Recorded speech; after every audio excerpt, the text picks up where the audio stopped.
next we have Professor Ronka and Professor Hoyland, and they will be presenting teaching nursing and other traditionally taught courses online. Good morning, everybody. I'm Kathleen Ronka, and this is my colleague, Sarah Hoyland, and we're here to talk about teaching a nursing course online. And the interesting thing about that is it's very different in nursing. Nursing is pretty much a face-to-face type of learning where we do clinical skills in the lab and theory, we put theory to practice. So for nursing professors in the undergraduate, the beginning learning, it's very unusual to do a class online. And what I'd like to describe is a cross-disciplinary mentoring model that we utilized to develop my class, my online class, as well as the successes and challenges that we encountered during the development. So we as a group, when I say we, I mean nursing, we have not fully embraced online learning at all. I went to a doctoral program that had some hybrid and asynchronous classes, but there was face-to-face as well. How do online nursing classes benefit students? Privileged to be a part of a group with my mentor here, Dr. Hoyland, and also David was in our group too. Here he is. And so the big challenge is how do I facilitate a high-quality interaction between the students and the faculty and among the students that are taking the class as well. So what we did, Blackboard discussion forums. Now, I'm very familiar with Blackboard from my doctoral program, but truthfully, in the undergraduate nursing program, very few people use Blackboard discussion forums. Graduate programs do it because they have clinical experiences that they talk about amongst themselves on the discussion. So for me, I had all the material for the class that I wanted to teach online. And Dr. Hoyland, David, and the group helped me to put it together, to put it into the online forum. We created collaborative study groups online for the students, and also open and regular communication between the faculty and the students at all times, 24/7. Assignments are scheduled, and I can look, I can make my comments, the students can make comments. It's a wonderful thing for them. Here's an example of what a discussion board looks like. Probably everybody's familiar with it. My colleague here from Lehman is teaching what we call an RN to BSN, which is a Bachelor of Science in Nursing, and hers is fully online. But truthfully, Sandra, really you don't see it too much in the original, traditional RN program that you have, online courses. So they helped me meet the challenge. For me, I wonder if Dr. Hoyland would speak about, my concern was about cheating, plagiarism, and authentic testing environments, because I was just so afraid. She told me when she does her tests, sometimes you keep it open for how long when you do your test? 48 hours. 48 hours. I was like, no way. In 48 hours, these students are going to pass this information back and forth. I don't think I can do that. I'm not comfortable with that. So for me, that was, I said, okay, I'll give it a try when I'm setting it up. Now this is the setting up process. This is what we're doing. And then randomization of the test questions and answers. So that when you're taking it, your number one, which Dr. Ramdas does a lot of Blackboard testing, your number one is not the same as David's number one, but his Blackboard testing is in class. This is online wherever you are. And then we have weekly low-stakes quizzes, also online, and they can take it, within 48 hours. It opens and it closes. So the conclusion is the students will have access to more course-specific materials than in the face-to-face class, which I downloaded a whole lot of material. And I think they were a little shocked. They were like, that's a lot of material. I was like, you don't know nursing, like how much material we expect the students to do. And they are very responsible students. But it did provide increased, we're predicting there'll be increased interaction and engagement through the use of these online tools and flexibility for the students because they are very highly motivated. And when I discussed it with the students, I had hoped to do it this semester, but somebody else was teaching that class, so I'm doing it in the fall. But when I discussed it with the students, the potential students for the fall, they're very excited about doing this. Because for them, these are our working students, this is an evening class. So for them, they're very motivated and I think it will work. So now to the course development. One thing, I don't know if you know about what we have at Hostos. What's the test that they do first? The things with the A. The online test that we have them do. Oh, are you ready? Are you ready? Are you ready? Who created that, David? Oh, that was Aaron, and I did some updates. Yeah. So we have an online testing. I don't know if you know about this. It's a Are You Ready? It's an online test where we teach them how to use Blackboard, what they should expect. I love it. So the first quiz for the course will be doing Are You Ready? To make sure they understand how to use the program and what to do. Yeah, Are You Ready? We have it at Hostos available. And then the mentoring that I received was amazing because Sarah, David, they gave me their cell phone, I could call them as I'm setting it up. We did have a couple of deadlines and we had to get the stuff done, but we did. And the technical support from EdTech was unreal. I mean, I could walk over there at any time and get help. And they provide wraparound support. And I am ready now. I am ready. I did the Are You Ready? And I'm ready to do this class in the fall. And I think for our students, this may be the first of classes that we will be doing online. There will be instructional parts where they have to come in because there's clinical skills that they have to do. I have to make sure that before we send them out into the clinical, it's not just all in space here, hyperspace, and I don't know that they can do vital signs or other clinical skills that they need to meet. So I'll be meeting once a month and checking, going over skills, going over testing. I will do the tests for 48 hours, although I'm scared about it. I am. I'm still scared about that. Do you do that? I do that. How much time do you give? I give them 2 days. And you too? Depends. For some I give 48 hours, for some I give 60 minutes. 60 minutes. Well, I mean, I think it also depends on the type of assessment, right? So my midterm is, they take it in that window. Right. But for the weekly quizzes and things like that, Weekly quizzes is, right? I mean, for but their lower final grade then they quizzes, take in class all in the a time hybrid they- environment. They take it any time, but the time is limited for the test, but they can take it Yeah, any. no, if it's 15% or more of their grade, it's, Yeah.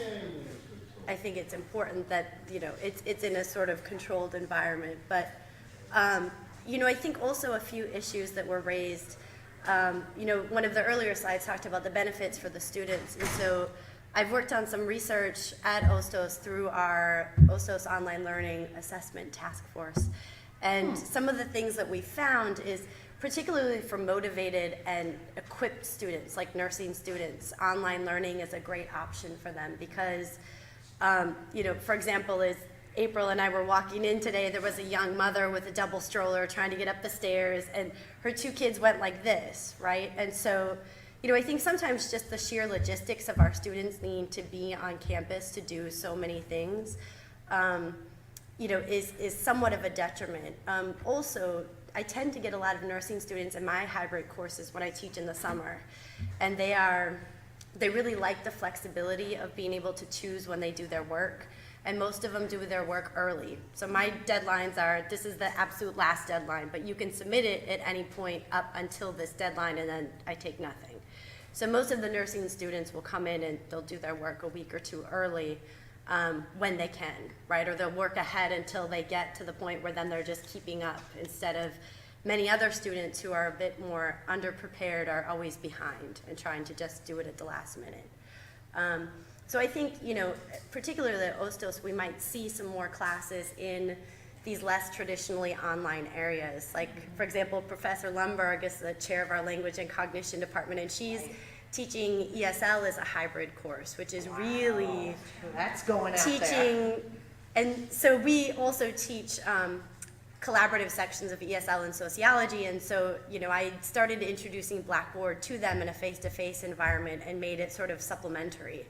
But I think certainly, you know, for ESL students as well, the type of visual things you can do on Blackboard and the type of interaction you can get in an online discussion forum that you can't get in the classroom when there are language barriers and insecurities about how they sound, and their ability to use the language kind of dissipates when you put them in an online environment. So I just wanted to kind of add that I think, you know, as we're increasing the number of online courses, we might see more in these more underrepresented fields. One of the other mentees was in medical terminology, which is also a course, at least at OSOS, that's not typically taught online, and he developed it as a fully online course. And so again, you know, Kathleen's course and his course look very different from mine in sociology or anthropology because of the nature of the course, right? So I think another sort of important part of our program was being open, right? You know, like I would never say you have to have, you know, this amount of time for your quizzes, or you have to have this in your class. I mean, it's completely up to the professor to decide how they want to deliver the content. But, you know, one of the key sort of pieces that we found also through hundreds and hundreds of student surveys is that students really crave that interaction in the online environment. And so finding ways, you know, such as I like Kathleen's idea of the collaborative study group, you know, particularly for nursing students who we see kind of potted around campus studying together, to create that kind of structure online. The other thing, oh yes, stop. It's advantages of online teaching are there. You described it very well. I subscribe to any of those. For me, the biggest problem is academic integrity. How you assure that the tests or assessments that you are doing are from this particular individual? I asked our IT, the technology, no, basically it's a little bit of technology there. But it's a hassle. It's a hassle, and it's not implemented here. So even provided that 80% of our students are great and wonderful, Yes. there's still the possibility that somebody will bring her partner and already a doctor will go through this class in no time, get the license and done with the study. So that's the biggest problem. How do you suggest addressing that? Well, for me, for the nursing group that I'm doing, I'll be meeting them once a month. So I will be assessing their knowledge base. Do they really know what they've answered questions to, you know, on these online exams? Do they really know the skills? So I'll get a sense right away if they're faking. I will. I'll know right away if they're faking, because you cannot fake nursing. You can fake on an English test. When I was growing up, I'll be honest, I knew people that went in and took tests for people. Nobody checked IDs then or anything. I know a guy, really, I'm not going to say it, but he used to go in and take the GED test for people and charge. Yes, everybody knew who he was. I'm being quite honest. They knew who he was, and he got away with it. And no, because back then, they didn't take your ID or check who you were. So he helped a lot of people get their GED in the end, but that shouldn't have qualified. But how do we know at home what they're doing? But at least when I see them once a month, I can assess what they're doing. What's your feeling on that? I think that the dangers of students cheating or plagiarizing are the same as they are in the face-to-face environment. And in fact, I've caught more students cheating on exams in class than I have online. Wow. Now, I time my exams, and so there's no time to open their books, to Google, to have multiple devices. Whether or not it's actually that student taking the test, it's quite possible that maybe another student would have taken that test at some point. I don't foresee it happening, right? I mean, they have to log that person into their Blackboard account. I just know the fact that Yeah, but then why would their final exam score, which they take in class, be almost mirrored of their Okay, midterm now exam I'm score? hearing I that. mean, Okay. The final I've exam never is in my class. life- In class. I've never The final had, exam is in I've class. never had a And of student. course, you can set up the situation Ah. that they will be not the final exam, it will be a two-day interaction, let's say, when you do the oral exam combined with, it's all done. But it's defined the whole purpose of completely online course. But again, talking You're about right. sort of a hybrid. You're right.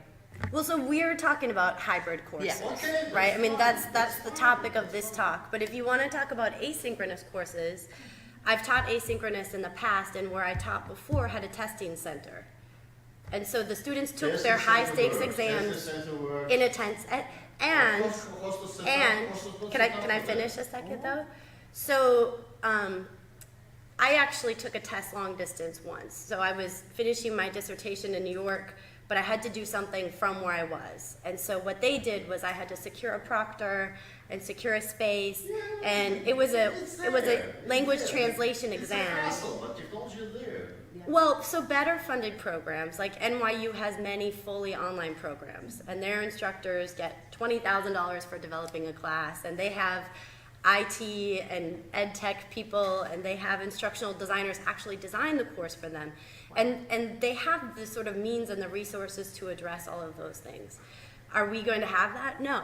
But does it mean that Then we the question shouldn't is why the community provide? college has to do that? That's my biggest question. Okay. Okay. No. Sandra's at Lehman. Is your final online? Yes, it's So online. how is Without that- resources, why the How is it community college secure? has to do that? We give them the 48 hours, we do that, mixing up the questions, Okay. and I haven't had any problem. And also, when they do a project at their community survey, Yeah. and I'm looking to see for any plagiarism, I Mhm. put it in, turn it in, or Yeah, Yes. safe use, I and, do that too. very low. And do you ever meet these students? I have never met them. Ever? You've Ever. never met these I students? have never met the students. I usually Wow. put a picture of myself in the bio, and then I have them all do that in the beginning. Mhm. I do give them my email, and if they're struggling, I will give them my home phone so that they can call in the evening.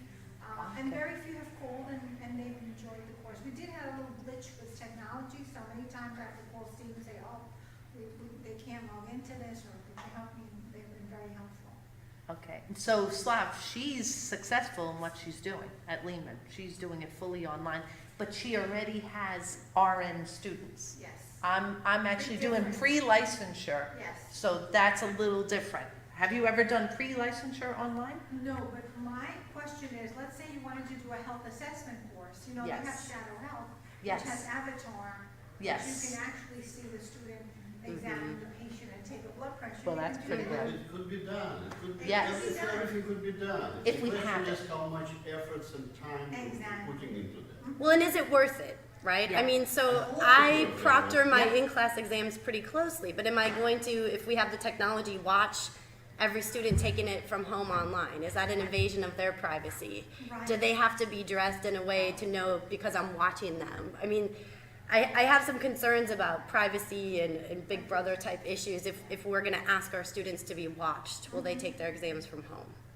So the way that I structure my exams are very much based on written content and based on application of knowledge to specific things that we've done in my class. So they can't Google the answer and copy and paste it. And if they do, it's obvious and they get a 0 on the exam. Like it's very much a mix of objective, right? Like the types of comprehension questions they could potentially Google, right? Right.